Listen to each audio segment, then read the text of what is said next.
Hi guys, welcome to my channel. ఇవాళ వచ్చేసి మనం స్పర్మ్ అనే టాపిక్ గురించి నేర్చుకుందాం. సో ఫస్ట్ ఆఫ్ ఆల్ ఇక్కడ మనం స్పర్మ్ ఎలా ప్రొడ్యూస్ అవుతుంది, స్పర్మ్కి ఏమేం పార్ట్స్ ఉంటాయి, ఇంకా స్పర్మ్ యొక్క స్ట్రక్చర్, వాటి ఫంక్షన్ మొత్తం తెలుసుకుందాం. సో ఫస్ట్ ఆఫ్ ఆల్ మనకి మేల్ రిప్రొడక్టివ్ సిస్టంలో seminal vesicles, కౌపర్స్ gland, prostate gland, ఈ 3 గ్లాండ్స్ నుంచి మనకి ఫ్లూయిడ్ అనేది రిలీజ్ అవుతుంది. సో ఈ ఫ్లూయిడ్ని ఏమంటారంటే సెమైనల్ ప్లాజ్మా అంటారు. ఈ సెమైనల్ ప్లాజ్మా ఇంకా స్పర్మ్ రెండింటిని కలిపితే సెమెన్ అని అంటారు. సో స్పర్మ్స్ ఎక్కడ ప్రజెంట్ అయినాయి? ఇప్పుడు సెమెన్లో ప్రజెంట్ అయినాయి. స్పర్మ్స్ అనేటివి సెమైనల్ ప్లాజ్మా ఫ్లూయిడ్ లోపల ప్రజెంట్ అయి ఉన్నాయి. So sperm can move, sperm can swim, sperm can enters to the female reproductive tract through vagina, through semen. So first of all sperm యొక్క structure చూద్దాం. It consist of head, middle piece and tail. First of all head ఇంకా middle piece ఎలా attach అవుతుంది అంటే neck తోటి attach అవుతుంది.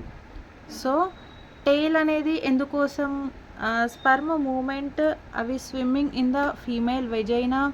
అవి ఎక్కడి వరకు వెళ్తాయంటే vagina through cervix, through female reproductive tract వరకు వెళ్ళి అక్కడ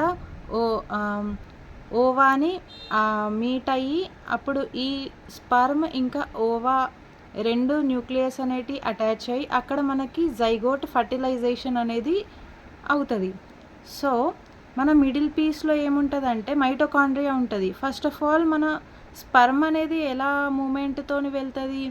సో మనకి ఏదో ఒకటి ఎనర్జీ అనేది ఉండాలి కదా. సో మైటోకాండ్రియా అనేటివి ప్రజెంట్ అయ్యి ఉంటాయి మిడిల్ పీస్లో. So it gives energy for the movement of sperm. హెడ్లో ఏముంటుందంటే ఎక్రోజోమ్ ఉంటుంది. ఎక్రోజోమ్ ఏం చేస్తుందంటే ఫస్ట్ ఆఫ్ ఆల్ ఆ స్పర్మ్ అనేది ఓవా లోపలికి పెనిట్రేట్ అయ్యి ఆ ఓవా లోపల న్యూక్లియస్ తోటి మీట్ అయ్యి అప్పుడు జైగోట్ అనేది ఫామ్ అవుతుంది. So this is known as fertilisation. So acrosome అనేది స్పర్మ్ లోపలికి పెనిట్రేట్ కావడానికి హెల్ప్ చేస్తుంది. So it fuses with ova nucleus. Tail helps for swimming. First of all మనకి ఫ్రమ్ మేల్ సెమెన్ అనేది మేల్ బాడీ నుంచి రావడంని ఏమంటారంటే ఇజాకులేషన్ అని అంటారు. సో ఈ ప్రాసెస్ ఎప్పుడు జరుగుతుందంటే as the couples met during the intercourse మనకప్పుడు సెమెన్ అనేది రిలీజ్ అవుతుంది. సెమెన్ నుంచి స్పర్మ్ అనేది రిలీజ్ అవుతుంది. సో అప్పుడు ఈ సెమెన్ నుంచి స్పర్మ్ వెళ్ళి ఫీమేల్ రిప్రొడక్టివ్ ట్రాక్లో ఓవాని మీట్ అయ్యి ఈ 2 న్యూక్లియస్ జైగోట్ ఫామ్ అయ్యి అప్పుడు ఫర్టిలైజేషన్ అనేది జరుగుతుంది. So in this 60% of sperm shows normal shape ఇంకా నార్మల్ బిహేవియర్ ఉంటుంది. 40%కి మాత్రం విగరస్ మొటిలిటీ అని ఉంటుంది. I mean they can't swim, they can't move. In one ejaculation they releases millions of sperms కదా. సో అందుకోసం మెన్ స్పర్మ్ ప్రొడక్షన్ ఎప్పుడు start అవుతుందంటే from teenage, from puberty, from 13 to 14 years of age.